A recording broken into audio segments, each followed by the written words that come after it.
In this video, I will be shifting gears a little bit and talking about bond polarity, which is going to play an important role when we learn about molecular polarity. And starting with electronegativity. So, electronegativity is defined as the ability of an atom to attract electrons to itself in a chemical bond. And a chemical bond here entails both covalent and ionic bonds.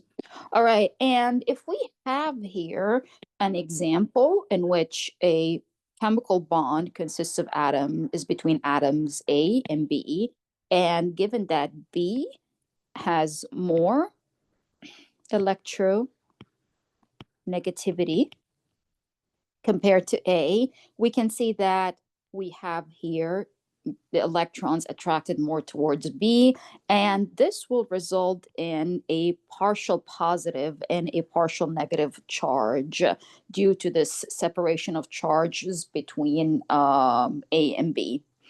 And electronegativity of elements in general follow a periodic trend very similar to both ionization energies and electron attachment enthalpies. So if we go to the periodic table right here, we will find that electronegativity will increase from left to right across a period and will decrease from top to bottom in a group. And of course, noble gases are going to be excluded from this trend. It's also worthy to mention that fluorine is going to be the most electronegative element. And to add to this, actually, we have a bunch of elements that we need to memorize that are the most electronegativity on the periodic table, something like nitrogen, oxygen, fluorine, and chlorine. And in general, the electronegativity of chlorine equals to nitrogen. Okay, and this is going to be less electronegative than oxygen, less electronegative than fluorine. All right, so these are to be memorized. Now, the least electronegative element on the periodic table is going to be francium. And a scientist called Linus Pauling have come up with a scale called the Pauling electronegativity scale, in which he assigned these electronegativity values to be able to calculate the difference in electronegativity in a chemical bond and to assign polarity to it based on it.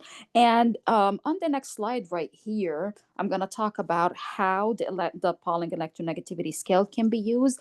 And according to this difference in electronegativity, to the Pauling scale, we can get something like here, in which the difference in electronegativity is very, very little, or there's no difference at all. All right, and these values are usually from 0 to 0.4. Okay, and this is going to give us a nonpolar or a covalent bond. So this is a covalent bond. And values ranging from 0.4 to around 2 with difference in electronegativity, which is a moderate difference in electronegativity, okay, will give us a polar or a polar covalent bond. And finally, any values above 2, which are very large differences in electronegativity, result in an ionic bond in which the electrons are completely transferred from a metal to a nonmetal. Now, it's also important for you to know that Pauling electronegativity scales can be quite misleading, especially when it's something at a boundary like 0.4 or 2, where you cannot really make a, a conclusion whether a molecule will be nonpolar or polar based on these values. So in this course, we will just use the electronegativity trend on the periodic table to be able to determine whether a bond is polar or nonpolar, and no Pauling electronegativity scale values. Now, in bond polarity in general, and or specifically in polar covalent bonds, the two atoms will have quite a large difference in electronegativity compared, of course, to a nonpolar bond. And this difference in electronegativity creates a dipole. A dipole is when you have something like an HCl chlorine is more electronegative than hydrogen, which, due to the attraction of the electrons to the chlorine and the bond, creates a separation of charge. And this arrow right here is showing, or the vector quantity is showing, that the electrons are concentrated more on the chlorine. And experimentally, we can use electrostatic potential maps to visualize the electron distribution. As you can see here, electrostatic potential map of HCl shows that the electrons are more concentrated towards the chlorine versus the hydrogen. And this is just to give you an idea how electrostatic potential maps for different bonds are going to look like. So we discussed HCl right here, which is a polar covalent bond. And how about something like chlorine? Chlorine is, because they're the same atoms, so there'll be equal sharing of electrons. And we can see here there's a very even electron distribution in the electrostatic potential map, and there is no color change.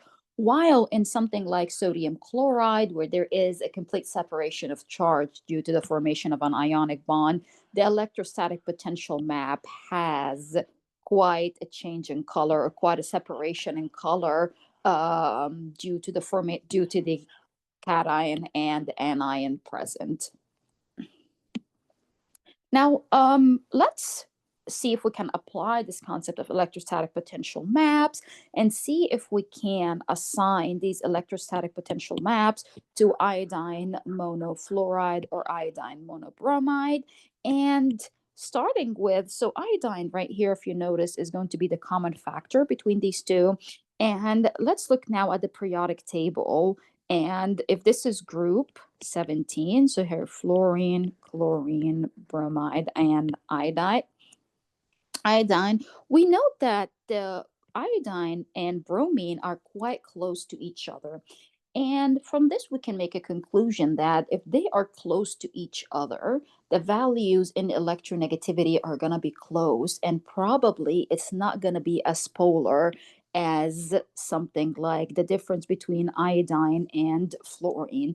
So in this case, I will look for iodine monofluoride. It should be the one with the greater change in the electrostatic potential map, and it is this one.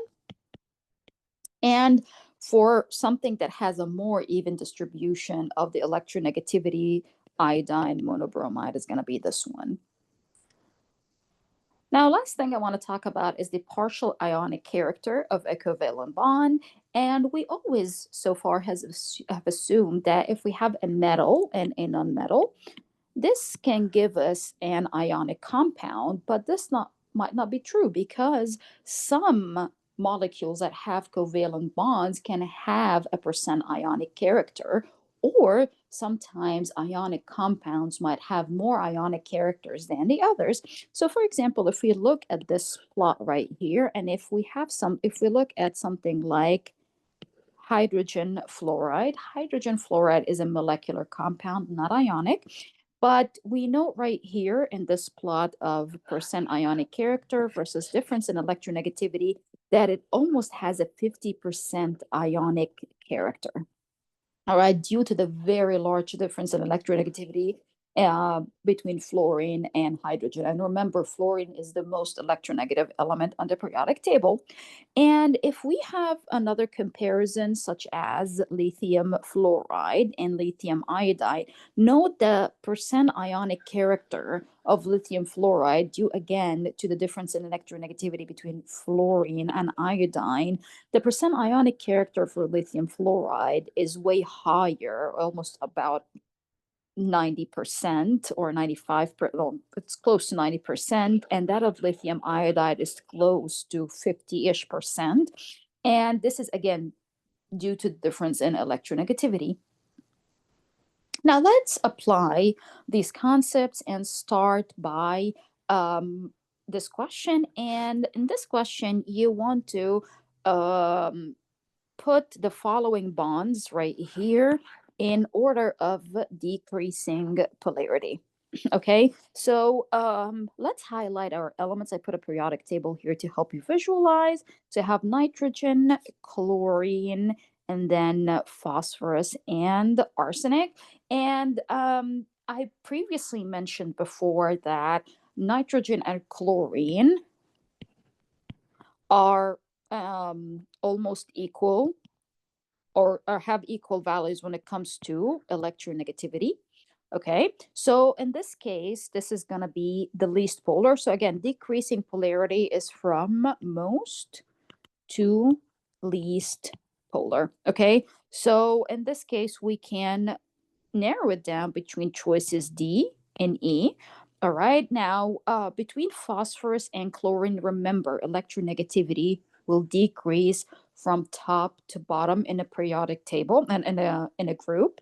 And in this case, arsenic will be the least electronegative. And if it's attached to something very electronegative like chlorine, in this case, the difference in electronegativity will be the most polar. So it's choice E, followed by phosphorus and chlorine, and then nitrogen and chlorine. Now, I encourage you to try to pause your video and work on this, and let us see which of the following bonds is most probably polar. So if these are all different compounds, but the similarity between them is that in each of the bonds, different elements are attached to a hydrogen. And in general, and it's worthy to mention in this problem that carbon hydrogen bonds have very small dipoles. We often consider them non-polar. Okay, carbon hydrogen bonds. So we can exclude this one, and it can be non-polar. And with the knowledge, and let's now highlight the rest of the elements: nitrogen, oxygen, phosphorus, and selenium. And we already discussed before that nitrogen and oxygen are the most electronegative elements in our periodic table. So we can exclude choices C and D. And nitrogen, we agreed that electronegativity will increase from left to right across the period. So oxygen is more electronegative than nitrogen. So that means the choice here is